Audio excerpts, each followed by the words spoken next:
Les enfants sont rois, partie 14. Brigade criminelle 2019. Enlèvement et séquestration de l'enfant Kimi Dior. Objet: procès-verbal d'audition de Fabrice Perrault. Réalisé le 16 novembre 2019 par Sylvain S., brigadier chef de police en fonction à la brigade criminelle de Paris. Il a été précisé à monsieur Perrault qu'il était entendu en tant que témoin et pouvait à tout moment interrompre l'entretien. Sur son identité: je me nomme Fabrice Perrault. Je suis né le 15 mars 1972 à Pantin. Je demeure au 15 rue de la Cheminerie à Bobigny. Je suis divorcé. J'ai la garde de mes 2 filles, Mélisse, 7 ans, et Fantasia, 13 ans. Je gère la chaîne Minibus Team. Sur les faits. Extrait. Bien sûr que je suis au courant. On ne parle plus que de ça. Les filles, elles ont peur dans la rue maintenant. Surtout ma petite, elle est terrorisée à l'idée d'être kidnappée. Et pour moi, il n'y a pas de fumée sans feu. Je trouve ça triste pour la gamine, ce qui leur arrive. Très triste. Vous savez, Mélanie Clos, elle s'est fait beaucoup d'ennemis. On a dû vous parler de quelques échanges un peu musclés qu'on a eus, elle et moi. J'imagine que c'est pour ça que je suis là. Mais croyez-moi, il y a beaucoup de gens qui trouvent qu'elle va trop loin. Et en plus, elle se permet de donner des leçons. Elle prétend qu'elle s'est inspirée des chaînes américaines. En fait, dès le départ, elle a pompé sur moi. En France, sans me vanter, c'était moi le premier. Vous pouvez vérifier. Mélanie Clos, elle a rien inventé. Tous les défis, tous les jeux, toutes les idées, vous savez où elle les trouve? Chez Minibus Team. Moi, je regarde ce qui se fait aux US, c'est vrai. Mais j'adapte, j'améliore, j'invente. Elle pique à droite ou à gauche, surtout chez moi, et elle fait pareil. Suffit de regarder les dates. Je poste une nouvelle vidéo avec les filles, papa dit oui à tout pendant 24 heures, ça cartonne. Une semaine après, elle balance, maman dit oui à tout pendant une journée. Regardez les historiques sur YouTube, les dates parlent d'elles-mêmes. Moi, je suis parti de rien. Au début, je les ai achetés moi-même, les produits, les Kinder, les Lego, les Barbie. J'ai investi. Ensuite, les marques m'ont contacté. Mélanie Clos, elle a commencé en mode faux cul, genre je filme ma petite fille qui chante une comptine, je suis pas du tout là pour faire du business, mais très vite, l'objectif s'est précisé. Question. Ceci étant, il n'y a pas que vous deux, il y a d'autres chaînes familiales. Réponse. Oui, maintenant il y en a plein. Au-dessus d'1 million d'abonnés, il y en a 3. Happy Récré, la bande des doudous et nous. Les autres, le club du jouet, Rigolo Toy et tout ça, elles sont arrivées après. Mais bon, certaines s'en sortent pas mal, en se positionnant sur des niches. Felicity, par exemple, vous voyez? La mère de la petite qui a donné son nom à la chaîne est une ancienne Miss Côte d'Azur. Sur un créneau très girly, ça marche. En fait, on se connaît tous plus ou moins. Il y a des clans. Les filles et moi, on s'entend bien avec Liam et Thiago de la bande des doudous. Ils habitent en Normandie. On a même fait des vidéos en duplex avec eux, pour nos abonnés. On se serre les coudes. Mélanie Clos, elle l'a toujours joué en solo, depuis le début. Elle s'en fout des autres, elle n'a pas de morale, tout ce qu'elle veut, c'est gagner de l'argent. Vous avez vu la baraque qu'ils se font construire? Ah, elle vous en a pas parlé. Et tous les produits dérivés, là, les agendas, les cahiers, bientôt vous allez voir qu'elle va lancer sa marque de vêtements pour enfants et de cosmétiques pour maman. Je suis prêt à prendre les paris. Question. Avez-vous déjà rencontré Mélanie Clos et ses enfants? Réponse. Oui, on les a vus plusieurs fois. Lors des meet-up à Aquapark ou Europa Park, je sais plus. Plusieurs chaînes familiales étaient invitées. On s'est aussi croisés à la Paris Game Week l'année dernière ou l'année d'avant, je sais plus. C'est là que ça a clashé. Elle dit jamais bonjour, cette femme. Elle fait comme si elle ne nous reconnaissait pas. Moi, je suis pas du genre à me dégonfler, alors je suis allé la voir et je lui ai dit que j'en avais ras-le-bol de ses insinuations. Il y avait des témoins, ça a fait un gros buzz sur Internet. Parce qu'elle avait répondu à plusieurs interviews où elle disait elle respectait les règles. À chaque fois, elle ne peut pas s'empêcher d'ajouter que c'est pas le cas de tout le monde. C'est moi qu'elle vise. Vous avez vu combien de vidéos elle tourne par semaine? Et le style de capsule qu'elle poste maintenant? Moi, je peux vous dire que ça prend un max de temps. Il faut répéter, recommencer. Il y a du décor, de la mise en scène. Ces mômes, ils sont sur le pont comme tous les autres. Et alors, pourquoi pas l'admettre? Moi, mes filles, elles adorent ça. C'est elles qui réclament. Elles s'ennuient, sinon. Mais quand Mélanie Clos se permet d'insinuer que moi, je tourne plus qu'elle, que je respecte pas les temps de repos de mes filles ou que je dépense tout leur fric, ça me rend fou. Question. Elle a dit ça? Réponse. Elle ne cite jamais notre nom. Elle est plus maligne que ça. Vous l'avez vu, la vidéo de Samy, où il prend la défense de sa mère pour expliquer qu'il n'est pas exploité? On dirait un otage. Pauvre môme. Je vous dis pas ce qu'il s'est pris comme insulte sur les réseaux sociaux. Fils à maman, petit PD, faillot de première, et je vous passe les pires. Question. Aujourd'hui, la chaîne Happy Récré vous a largement dépassé. Comment expliquez-vous ça? Réponse. Je viens de vous le dire, elle pompe sur tout le monde. Franchement, moi, je ne les envie pas. C'est vrai, mes filles, elles ont pris cher quand Kim et Sam nous ont doublés. Jusque-là, elles étaient les reines. Elles étaient fières d'être les premières. C'est normal. Alors forcément, elles ont eu un bon coup de bambou. Surtout Mélisse, la petite. J'ai bien cru qu'elle allait me faire une dépression. Elle ne comprenait pas pourquoi les gens préféraient Kim et Sam. Elle avait l'impression que plus personne ne les aimait. Je leur ai expliqué. L'important, ce n'est pas d'être les premiers. L'important, c'est tous ces enfants qui nous regardent toujours et qui comptent sur nous. Car la roue tourne, n'est-ce pas? Alors oui, Mélanie Clos nous a dépassés, je peux pas dire le contraire. Mais à l'heure actuelle, sans me vanter, je préfère être à ma place qu'à la sienne. Selon les us et coutumes, les chefs de groupe de la crime partageaient leur bureau avec leur adjoint, mais Cédric Berger avait longtemps occupé le sien tout seul. D'humeur changeante, connu pour osciller entre de longues périodes de mutisme et de subite colère, il n'était pas submergé par les candidatures. Lorsque Clara avait intégré son équipe, à la surprise de tous, il lui avait proposé la place vacante à côté de lui. Il voulait la voir à l'œil. Elle avait accepté sans hésiter. Elle avait l'habitude des cohabitations à risque et sa capacité de concentration était telle qu'elle aurait pu travailler au milieu d'un concert de hard rock. Les pronostics lui donnaient 2 semaines, mais contre toute attente, elle partageait avec lui, sans heurts et depuis plusieurs années, un espace relativement étroit. Au point qu'en accord avec lui, elle avait refusé, quelques mois plus tôt, un bureau isolé.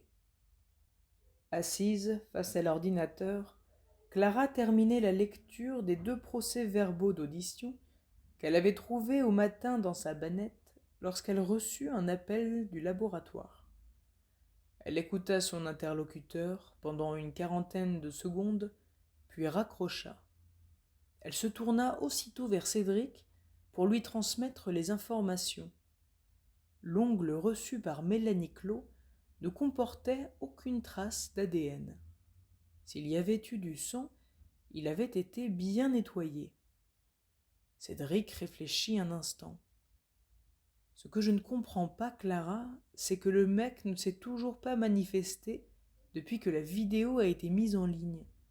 Il sait qu'on attend ses instructions.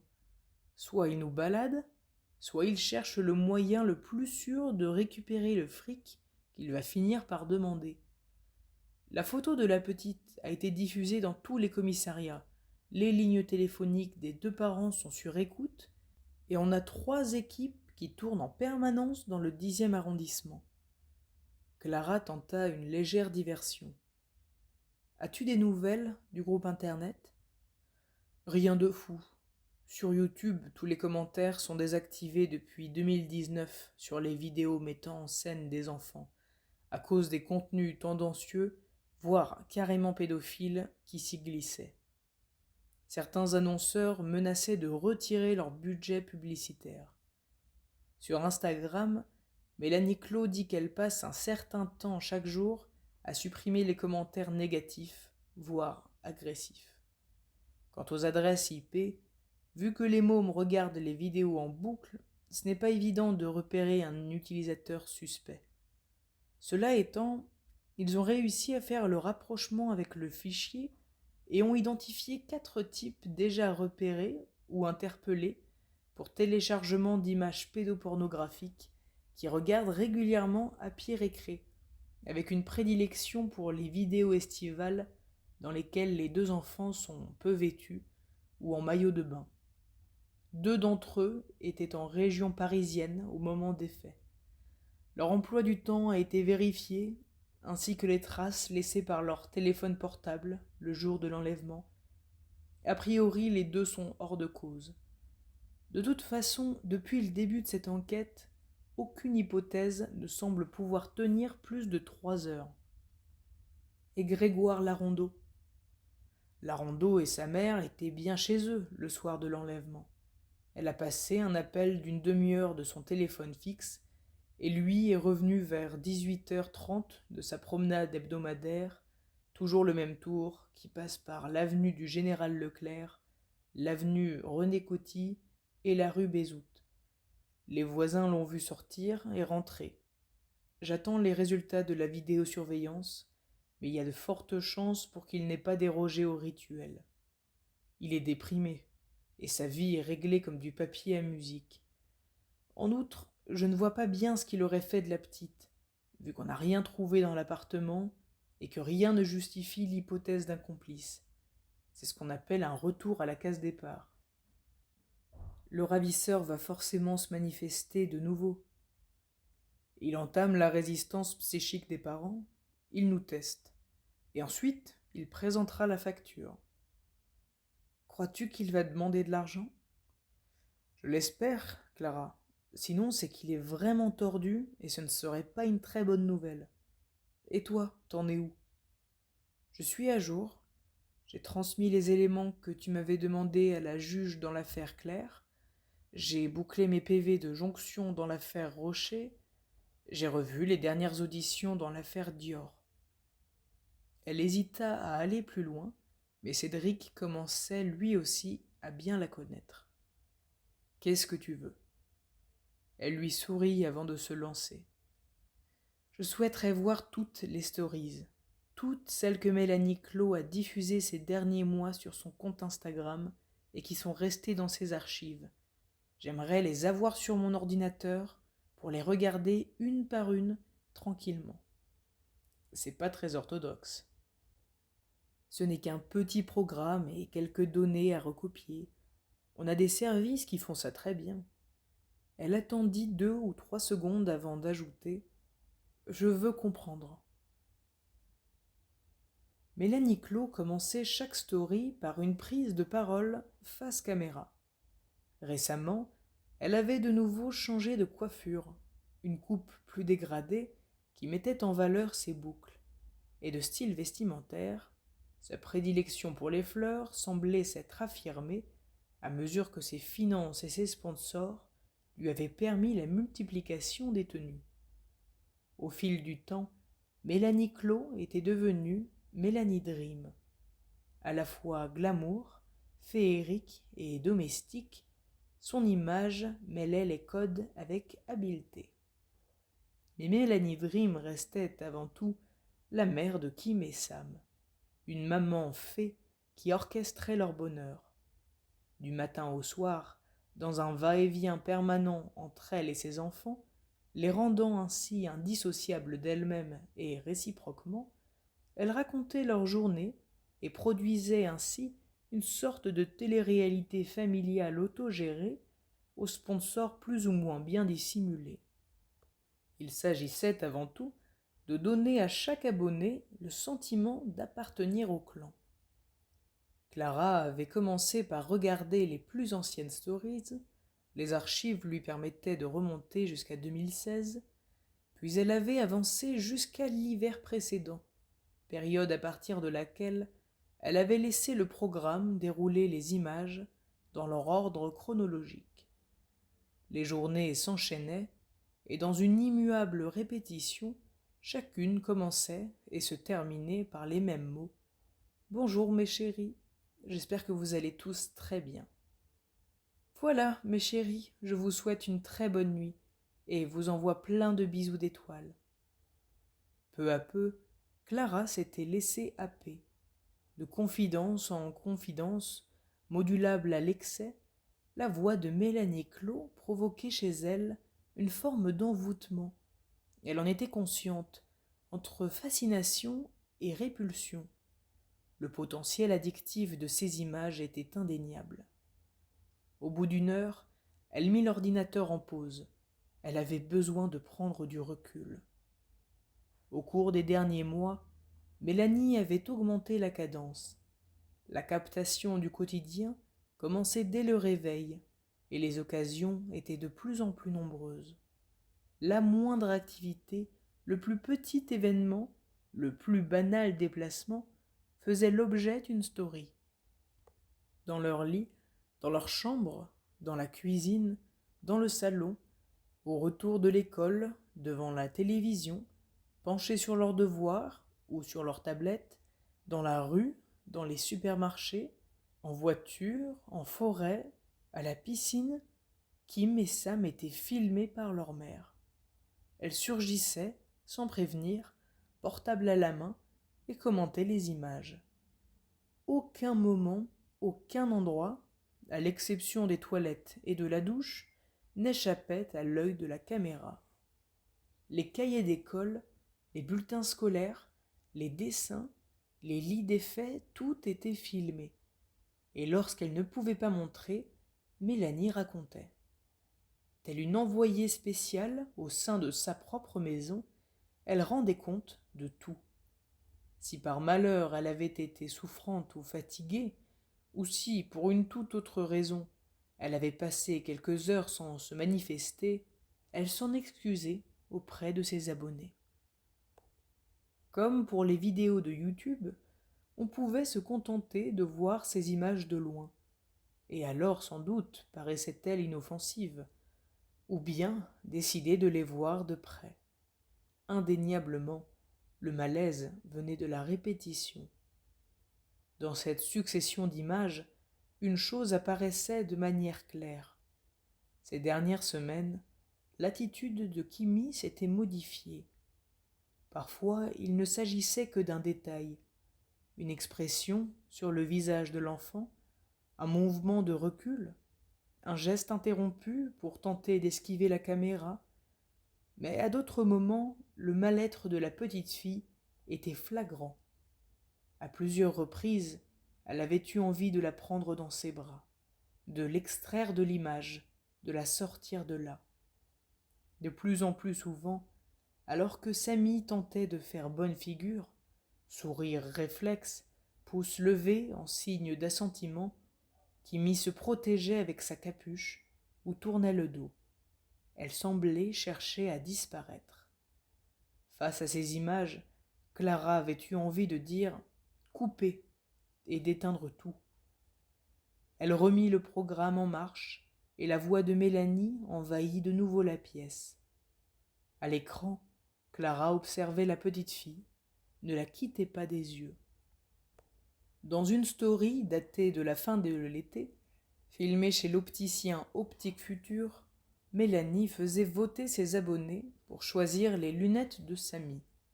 Elle sollicitait Kimi pour avoir son avis, mais la petite fille, assise sur une chaise et visiblement épuisée, ne répondait plus. À peine sortie de la boutique, Mélanie annonçait le résultat des votes. Grâce au conseil de ses chéris, la monture Jacadi l'avait emporté. Samy souriait à la caméra, tandis qu'en arrière-plan, Kimi se tenait debout, le regard dans le vide. Au bout de quelques secondes, comprenant qu'elle était dans le champ, d'un geste las, épuisé, elle cachait son visage derrière son doudou sale. Ce jour-là, Kimi semblait avoir déclaré forfait, incapable de jouer le jeu, de sourire, de faire semblant. Dans une autre story, datée d'un mercredi de septembre, le frère et la sœur étaient filmés par leur mère alors qu'ils dédicaçaient la nouvelle gamme d'articles et de papeterie lancée par Happy Récré. Assis côte à côte dans le hall d'une grande enseigne de distribution, Samy et Kimi faisaient face à une horde d'enfants et de jeunes adolescents venus avec leurs parents de toute la région pour les rencontrer. Mélanie commentait la scène, s'extasiant sur l'affluence et la longueur de la file d'attente. Appuyée sur un coude, Kimi avait l'air exténué. Une fois leur agenda ou leur cahier de texte signé, la plupart des enfants réclamaient un bisou ou un selfie. À chaque fois qu'on l'embrassait, peinant à dissimuler son dégoût, Kimi s'essuyait la joue avec sa manche. Et ce geste était d'une tristesse infinie. Un autre jour encore, dans une chambre d'hôtel, alors que toute la famille avait apparemment été invitée pour un week-end à Fantasia Park, Kimi s'était retrouvée enfermée dans la salle de bain. Le système de verrouillage était coincé. L'intervention d'un technicien de maintenance avait été nécessaire et le sauvetage de l'enfant avait fait l'objet de plusieurs stories. Pour finir, aucune explication satisfaisante n'avait pu être apportée. Une fois la gamine délivrée, le technicien lui avait demandé dans quel sens elle avait tenté d'ouvrir le verrou. Kimi n'avait pas su répondre. « Elle est fatiguée », concluait sa mère. Quelques jours à peine avant la disparition de Kimi, une scène terrible avait été archivée par Mélanie. Celle-ci cherchait sa fille partout dans l'appartement lorsqu'elle l'avait trouvée toute seule au milieu du studio d'enregistrement. Kimi était assise sur une chaise face à la caméra. Comme souvent, Mélanie s'était approchée d'elle, filmant la scène, le portable à la main. « Qu'est-ce que tu fais là, ma chérie ? Tu sais que le studio est interdit sans les parents. » La petite n'avait pas répondu. « Tu voulais te filmer ?» Kimi avait fini par acquiescer. « Et qu'est-ce que tu voulais filmer, comme ça, toute seule dans le studio ?» Un sanglot précédait la réponse de la petite fille. « Je voulais dire adieu aux Happy Fans. »« Adieu ? » ?»« Oui, adieu pour toujours. » Kimi ne regardait pas l'objectif. Elle regardait sa mère. Le menton tremblant, les larmes aux yeux, elle attendait une réponse.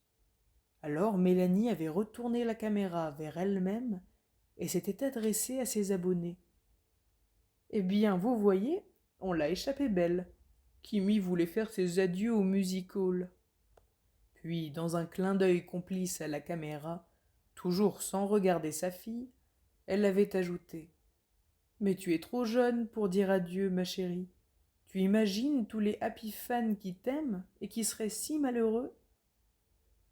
Clara se sentit envahie d'une terrible mélancolie. Elle avait du mal à respirer. Elle mit de nouveau sur pause. Sur son écran, transformé par l'un de ses filtres Instagram qui lui donnait l'air d'une poupée, cils allongés, peau de pêche et iris bleu nuit, le visage de Mélanie Dream était figé dans un sourire de speakerine. La bouche aussi semblait plus brillante et légèrement ourlée. Clara fit rouler son siège pour s'éloigner de l'image. « Qui est cette femme ? » demanda-t-elle soudain à voix haute. On ne pouvait ignorer le besoin de reconnaissance qui transparaissait de ces images. Mélanie Clos voulait être regardée, suivie, aimée. Sa famille était une œuvre, un accomplissement, et ses enfants une sorte de prolongement d'elle-même. L'avalanche d'émoticônes qu'elle recevait chaque fois qu'elle postait une image, les compliments sur ses tenues, sa coiffure, son maquillage, comblait sans doute une faille ou un ennui. Aujourd'hui, les cœurs, les likes, les applaudissements virtuels étaient devenus son moteur, sa raison de vivre, une sorte de retour sur investissement émotionnel et affectif dont elle ne pouvait plus se passer. Clara ouvrit le tiroir de son bureau en quête d'une barre de céréales ou d'un paquet de gâteaux qu'elle y aurait laissé. Elle mourait de faim, mais ne pouvait se résoudre à rentrer chez elle. Elle fouilla sous les stylos et les papiers, ne trouva rien d'autre qu'un vieux chewing-gum. Elle rapprocha son siège et scruta de nouveau le visage figé. Ou bien Mélanie Clos était une redoutable femme d'affaires. Elle avait compris le fonctionnement de l'algorithme, la complémentarité des médias et la vitrine incontournable des réseaux sociaux. Elle ne s'était pas seulement transformée en fée, mais en chef d'entreprise. Elle organisait les plannings, les tournages, le montage et la communication et prévoyait plus de 6 mois à l'avance les déplacements de sa famille. Rien n'était laissé au hasard. Kimi et Samy devaient être visibles tous les jours. Les week-ends et les vacances scolaires permettaient d'honorer les invitations dans les hôtels, les fast-foods et les parcs d'attractions. Autant de moments qui feraient l'objet de nouvelles vidéos. Il fallait distribuer de l'amour à ceux qui les regardaient. Il fallait leur adresser des tas de poutous bisous et des bisous d'étoiles et leur donner le sentiment que tout était partagé. Partager était un investissement. Partager les secrets, les marques, les anecdotes, telle était la recette du succès. Depuis que Mélanie s'était lancée sur les réseaux, les compteurs n'avaient jamais cessé de grimper. Clara soupira et entreprit de rassembler ses affaires.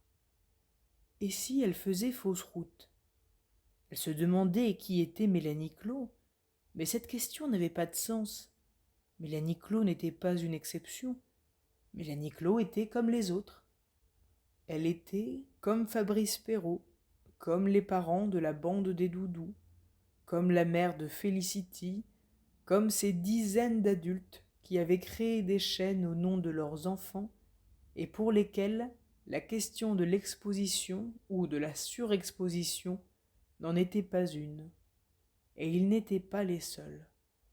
Il suffisait de regarder les plateformes de partage pour voir que la notion d'intimité, d'une manière générale, avait profondément évolué.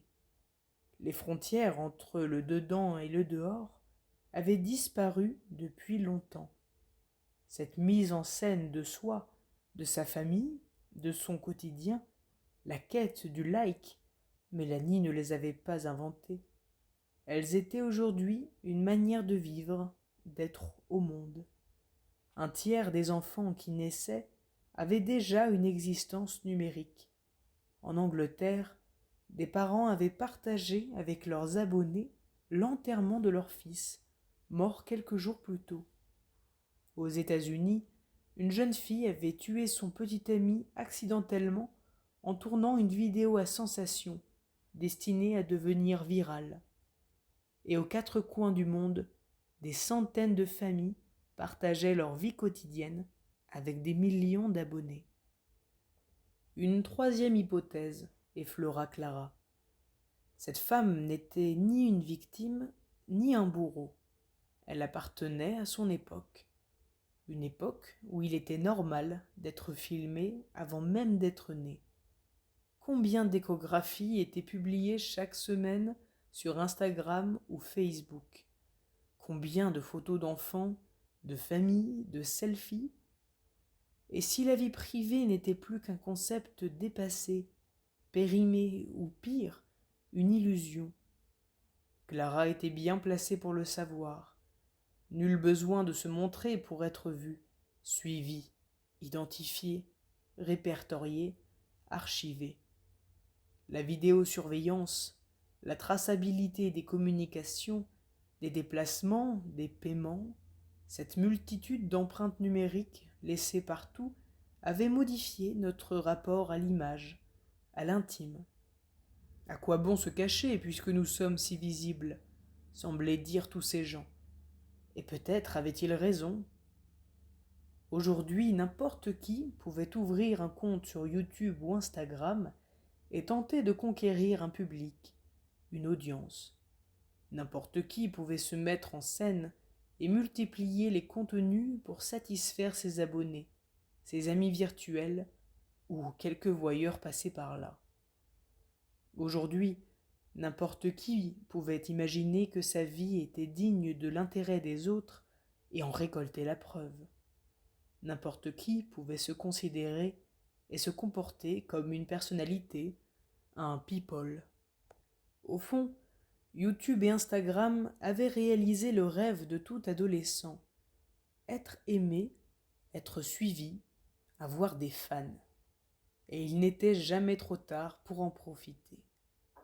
Mélanie était une femme de son temps. C'était aussi simple que cela.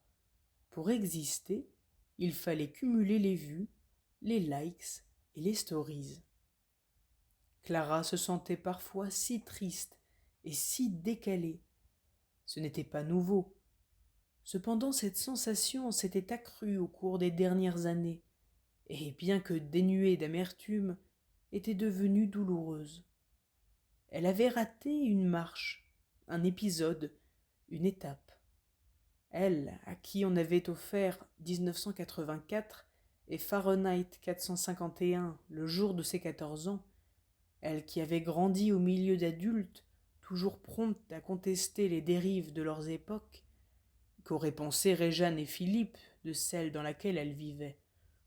Elle qui venait d'un monde où tout devait sans cesse être questionné, pensé, avait regardé le train partir, sans pouvoir monter dedans. Ses parents s'étaient trompés. Ils croyaient que Big Brother n'avait pas eu besoin de s'imposer. Big Brother avait été accueilli les bras ouverts et le cœur affamé de likes, et chacun avait accepté d'être son propre bourreau. Les frontières de l'intime s'étaient déplacées. Les réseaux censuraient les images de seins ou de fesses. Mais en échange d'un clic, d'un cœur, d'un pouce levé, on montrait ses enfants, sa famille, on racontait sa vie. Chacun était devenu l'administrateur de sa propre exhibition, et celle-ci était devenue un élément indispensable à la réalisation de soi. La question n'était pas de savoir qui était Mélanie Clos. La question était de savoir ce que l'époque tolérait, encourageait et même portait au nu, et d'admettre qu'ils étaient inadaptés, dépassés, voire réactionnaires, ceux qui, comme elle, ne pouvaient plus s'y mouvoir sans s'étonner ou s'indigner. Clara parvint enfin à couper l'ordinateur. Elle avait les cervicales en miettes. Elle attrapa ses affaires, éteignit les lumières du bureau et sortit du bastion. Dehors, l'air était frais. Elle prit son chemin habituel. Qui, à part elle, allait visionner jusqu'à l'épuisement ses vidéos et ses stories? Personne. Mais si la réponse était là, dans ce choc entre les mondes, entre ce monde virtuel qui avait ses règles et ses idoles, et son monde à elle, où ses images d'abondance miraculeuse et de joie contrefaite ne généraient rien d'autre que de l'angoisse et de la tristesse. Elle pensait à la petite fille, tout le temps, à l'imperceptible mouvement de recul de son corps, au regard qu'elle avait quand sa mère entrait dans la pièce, portable à la main, ce regard qui, l'espace d'un dixième de seconde, cherchait l'issue. Quel que soit le portrait que Clara retiendrait finalement de Mélanie Clos, elle était sûre d'une chose, aucune loi ne pourrait l'arrêter.